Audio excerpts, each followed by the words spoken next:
half an hour of trade on this Friday afternoon. The Nifty in fine shape, trying to breach past 26,200 after what has been a very eventful day at the central bank. The Reserve Bank of India cutting the repo rate by another 25 basis points, injecting an OMO based liquidity of 1 lakh crore rupees and offering a dollar rupee swap of $5 billion over the next 3 years or so. With that, the whatever remaining doubts were there in the market at around 26,000 rupees in the morning, they were washed away. A strong rally comes in, 155 points higher on the Nifty. The Nifty Bank in top shape, 500 points higher after borrowing costs were reduced. PSU banks in particular, because of rising liquidity, the OMO as also the rate cut, doing extremely well and driving the market and the index highs. The Nifty IT index early in the day it was up 500 points, now still up 350. That's because the rupee is now back above 90, and the RBI made no overt attempts in his speech, the governor, in trying to either strengthen the rupee or giving some indication. So if the bank is comfortable with the 90 versus the dollar, then so is the market. With that background in mind, let us look at some top trades before we welcome our guest, Mr. Sunny Agrawal. Well, there are two pain points in the market. From the EMS space, KNS Technologies, 12% lower, massive selling pressure coming in at 4,368. It is a multi-month low. About 3,500 crores worth of KNS Technologies has been traded. And IndiGo, the pain point because of intense number of cancellations, including all flights out of Delhi airport today, have been put on the back burner. 1.2% lower, 5,367. About 3,500 crores worth of IndiGo shares have also been traded. Infosys, SBI, HDFC Bank, Reliance are the ones in green, but a standout performance from Hindustan Copper. Well, to discuss this and a lot more, we are now joined by Mr. Sunny Agrawal, Deputy Vice President, Head of Fundamental Desk at SBI Securities. Namaste, Sunny ji. What a bright day for the markets. Finally, 26,200 is where the Nifty seems to be headed after the RBI policy. Your first comments on what do you think of the policy and what lies ahead for the PSU banking space? Yeah, very good afternoon, Shailji, and thanks for having me on the show. Definitely, I think it was at least a positive surprise for me, because I was expecting that, looking at the way USD INR is behaving, maybe RBI would like to take a pause and look forward to the policy of US Fed and Bank of Japan, which are scheduled over the period of next few days, and then probably RBI would have taken a rate cut. But again, I think it's a positive surprise for me, and obviously augur well for many rate sensitive sector, whether it is the NBFCs, which will be the first in line to benefit out of the rate cut, as well as the additional liquidity which is likely to be pumped through OMO, that is to the tune of 1 trillion rupee, and other rate sensitive, whether it is the auto ancillary and real estate pack. So I think overall, I think again it should further give boost to the consumption, which has already been strengthened by many measures which government has taken, whether it is in the form of relief on income tax side, GST rationalization, and at the same time 100 basis point repo rate cut beginning December 2024. So I think overall seems to be a positive win-win scenario. At least what we can be assured of is that Q3 and Q4 can be pretty good in terms of earning growth going forward. So after a continuous 6 to 7 quarter of lackluster single-digit earning growth on Nifty 50, it is likely that beginning second half of FY26 and FY27, we will have at least a kind of 12 to 13% kind of earning growth, which should help the market to stabilize at a current juncture. Obviously, coming to a stock specific opportunity, one need to be work a little hard, because ultimately bottom up growth stories are the where markets are getting rewarded, because most of the capital as we speak is getting diverted to the primary market. So the select stock which are doing well in terms of earning growth, those are finding buyers at every day, despite of weaker sentiment in the mid and small cap space.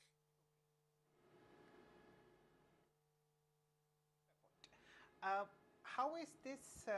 I'm sure your research team has worked at top speed post the surprise rate cut that has happened.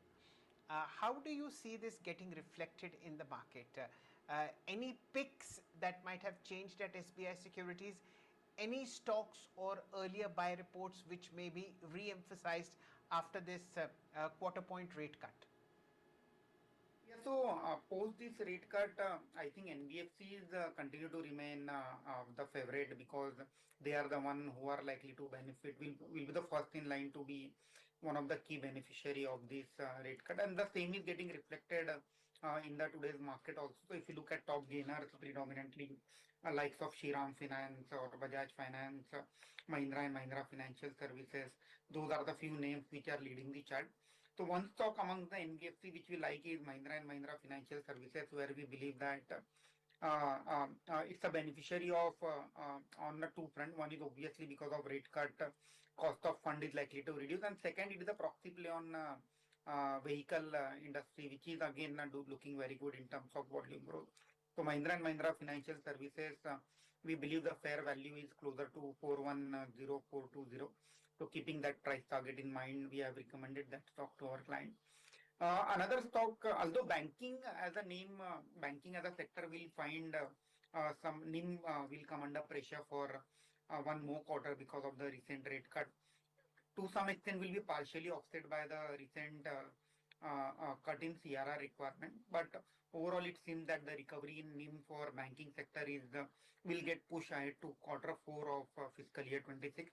But if still I have to choose one mid-sized bank, we feel IDFC First Bank is the one where we have seen a very decent amount of recovery on unsecured and MFI side.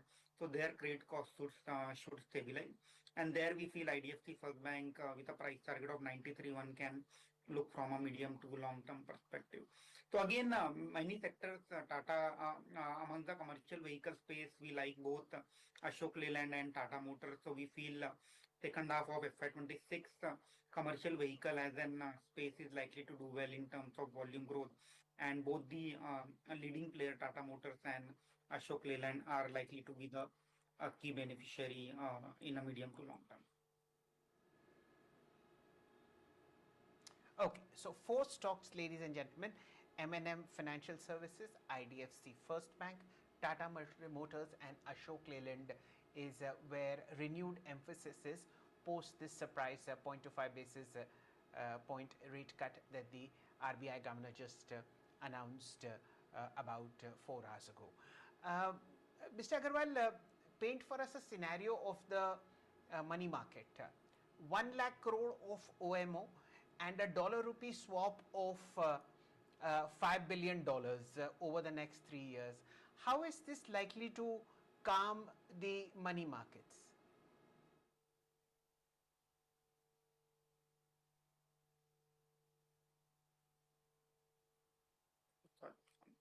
Sorry, I was on mute. So RBI governor has again, so RBI governor has clearly stated that there is enough liquidity in the system, but still to support, they have come out with this OMO and USD INR swap. I think it definitely augurs well again in terms of a better transmission of rate down the system because of this additional liquidity.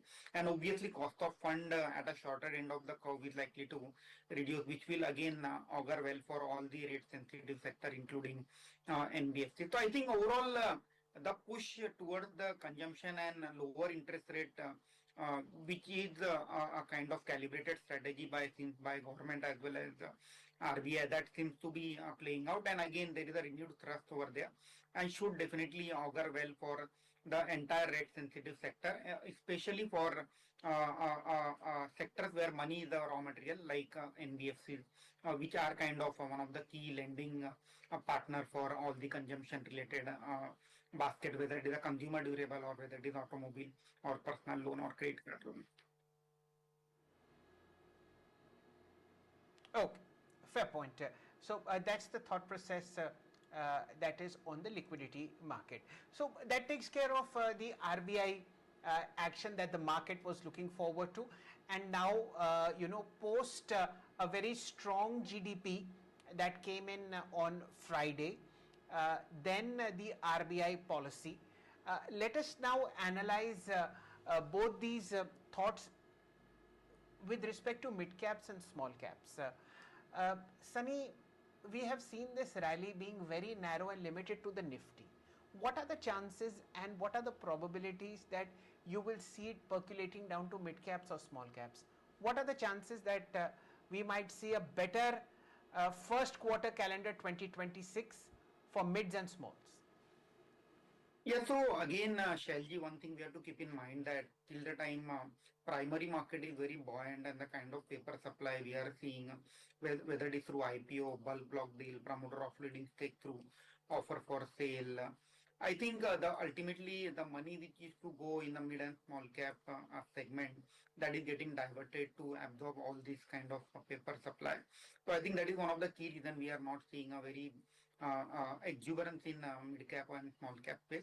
But having said that, the companies which are delivering a solid set of number or are pretty resilient in terms of earning growth, a case in point like auto ancillary company, most of the companies belong to mid and small cap segment. So there we have seen a very good, in fact, rally across the stocks like Lumax, SBI Enterprises, Precall, Jamna Auto. So there are many names among the auto ancillary pack which are doing well despite of benign sentiment in mid and small cap space.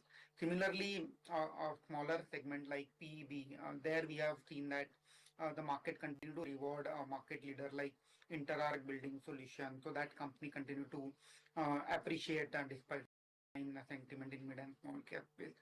Or for that matter, a few companies on chemical side, so whether it is companies like Privi Speciality or for that matter Naveen Fluorine, SRF, which are doing well and where the outlook seems to be pretty optimistic.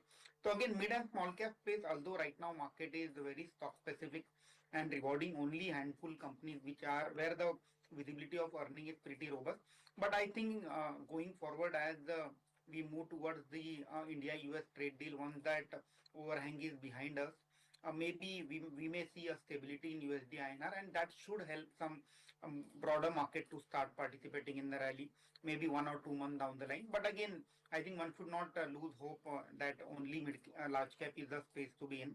I think ultimately mid cap will start catching up. In fact, if you look at this earnings season, mid cap has delivered a pretty robust growth during the Q2 earnings season. Now only the issue is of liquidity flow, so which we believe maybe during the period of Jan to March, we may see broader market participation also coming through. Okay, fair point. It just slipped my mind to take your view on the rupee. Now life starts beyond 90. The RBI governor made no specific comments to, offer strength or solace to the rupee. Now, with this background in mind, do you think the last trigger that was needed for IT stocks to move up is in place? How do you see the rupee versus the Lal Street?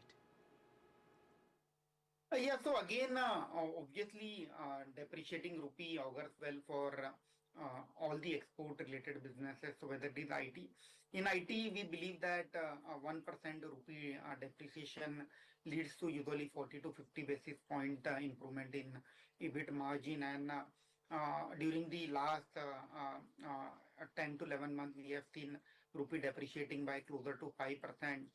So just if I do a rough back of the envelope calculation, I think closer to 2 to 2.5% of additional EBIT margin benefit should play out for the entire IT pack, and that is which is giving a lot of confidence to the street in terms of buying the underowned sector like IT. And on the top of that, in case there is a global calm, global certainty in terms of trade, I think outlook for demand environment going forward should be much better as we move towards the Q4 of FY26. So FY27, there is a probability of earning upgrade for an entire IT pack. But within the IT pack, if you look at mid-sized companies like Persistent, Coforge, Birlasoft, First Source Limited, LTTS, LTI Mindtree, I think again the entire mid-cap pack continue to deliver a very robust set of earning growth despite of very uncertain business environment. I think, and those are the companies which are anyway outperforming as we speak. Going forward, maybe few ER&D specific company, whether it is Tata Technologies or KPIT, which is catering to automobile sector, they should also start participating in our rally. So I think IT, which is an under-owned sector, seems to be very well placed in terms of risk and reward ratio. So downside seems to be limited, and at the same time, there is a probability that with a better demand environment, there is a chance of upgrade in terms of earning.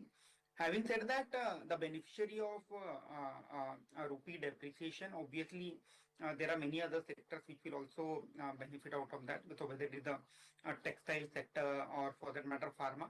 But for that, I think additional one more trigger in terms of India-US trade deal, that is something needed, which will give a lot of confidence to the street and analysts that earnings are looking pretty well for both this sector. Fair point. I think once you get the trade deal in place, the last missing piece, which is FII net selling or God willing, FII buying, will resurface on the Lal Street. That would be a very, very interesting market to look at. 155 points higher on the Nifty, ladies and gentlemen, 26,190. So what is certain is that the market has given a thumbs up to the RBI credit policy, and the RBI in turn has stoked what is a large cap rally on the Nifty. We hope to see 26,200 either taken out by tomorrow, which is Monday, but even a close at 26,200, 180 should be something which the market should welcome with open arms.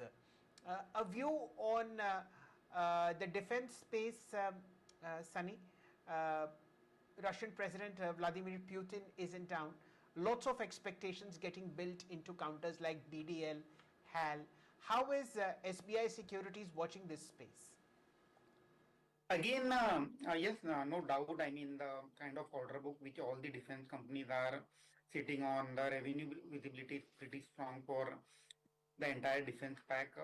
Now, although we have seen some sentiment getting dampened because of this Dubai Air Show one-off incident, and that has led to some apprehension on the kind of product quality or the kind of future order inflow which all the defense companies may have. But again, I believe that is one-off incident, and that's very common in the aeronautic industry. So one should take this opportunity to add a few defense name in the with a long-term horizon. Obviously, gone are those days where you see a 10x or 20x kind of rally in the PSU pack like defense or railway.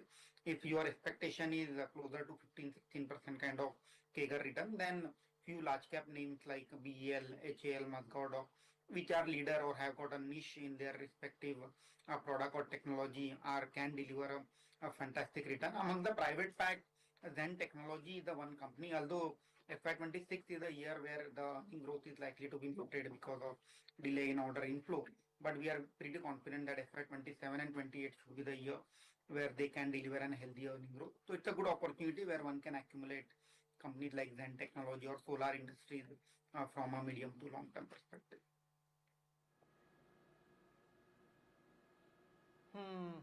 I think that's a fair point. So in sequence, the stocks that we've discussed with Sunny are M&M Financial Services, IDFC First Bank, Tata Motors, Ashok Leyland, Tata Technologies, and KPIT from the tech space, benefited by the auto boom, and of course Zen Technologies is something that Sunny prefers. Let's shift the focus to the other part of the universe, which is fixed income. Do you see a bond fund rally at this point of time because of reduced costs of borrowing, and therefore maybe PSU banks also reacting positively because they have lakhs and lakhs crores worth of bond portfolios? Yeah, I think fair point. Definitely. I mean, interest rate and bond prices move in inverse correlation, and hence, obviously, the companies or institutions which are holding a large bond portfolio, they are likely to benefit out of it. And again, but one has to keep in mind that it's a one-time increase in treasury income which will get reflected in the ensuing quarter. But obviously, having said that, yes, definitely it's positive for the entire PSU pack, which usually have a significant investment in this government bonds.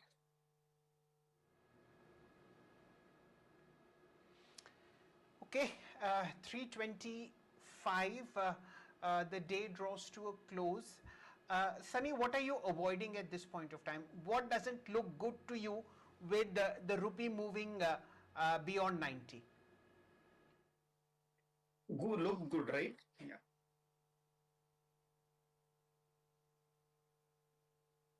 Shelji, if I understood your question, yeah, so companies which are sector which are not looking good, right? Yes, absolutely, sir. Absolutely correct. Yeah. So again, what I feel is that uh, I mean, what I feel is that USD INR this movement is again a transient. It's a temporary in nature. But the sector which, as of now, I would be a little careful about is an FMCG consumer staple sector where we have seen a very tepid kind of growth during the last 3-4 years, and at the same time, valuation continue to remain on an expensive end. But within that also, not an entire sector is avoidable. Maybe select few companies may outperform its peers in terms of growth. A case in point, Tata Consumer Limited or Britannia, which have done posted very good set of numbers recently. So selectively, maybe a few FMCG consumer staple name I would like to handpick for the portfolio. But if you look at broader sector, most of the companies are witnessing an earning growth to the tune of 5-6%, and they are trading in the band of 40 to 50 time price to earning multiple. So I think that is the one sector where we will be very choosy in terms of picking this stock from a long-term perspective. Okay. And a view on gold and silver given the continued weakness of the rupee? Again, Shelji, I am not an expert on gold and silver, but would like to give a generic comment till the time globally central banks are accumulating gold. That should augur well for gold and silver prices. Obviously, for gold and then silver, because of the global deficit, as the usage of silver keeps on increasing in all the new age technology. So that is giving a lot of optimism on gold and silver. But having said that, one has to keep in mind that we have already seen a very strong rally in the entire gold and silver pack during the last 2 months. Expecting a same kind of return over the period of 1 or 2 months is not a fair expectation. Maybe a long-term average of a 12-13% return on gold and silver is a fair expectation if somebody has got an horizon of 3 to 5 years. Anyway, many experts also suggest that as a part of your asset allocation, 5 to 10% allocation in the precious metal always deliver a fair return over a longer period of time. So I think yes, India is benefiting doubly because of rupee depreciation on one hand, and on the other hand, very strong price momentum in dollar terms for gold and silver. So as an Indian consumer, yes, definitely Indian household is getting richer day by day. And again, that is one something which will again should drive the consumption going forward, whether it is in the form of recycling of an existing gold or in the form of gold loan, which will further drive the consumption across the pyramid of the society. Okay, I know this is not exactly your area of expertise, but some people have started terming copper as the new silver or gold. Do you agree with that assessment? It's already at a record high. I'm talking about copper. Yeah, definitely. I think the usage of copper, obviously, the way global stats suggest that copper is something where the usage will keep on increasing, and again, there as the demand exceeds the supply, obviously, and that is the case we are seeing in the copper global international copper prices, which is at record high. So till the time, obviously, the copper prices are at an record level or keep on moving up. Obviously, since that copper is in a good time side.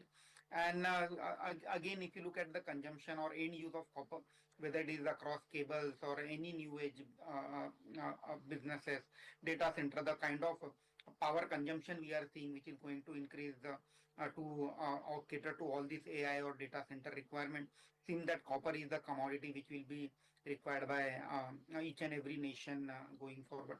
So seems like yes, copper is in demand, and any company which are related to mining of copper will definitely benefit out of that.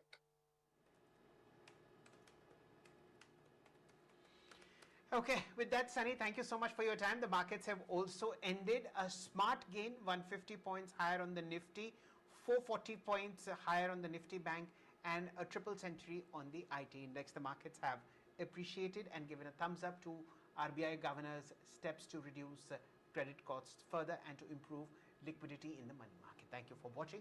There's more happening on BTTV. Stay tuned.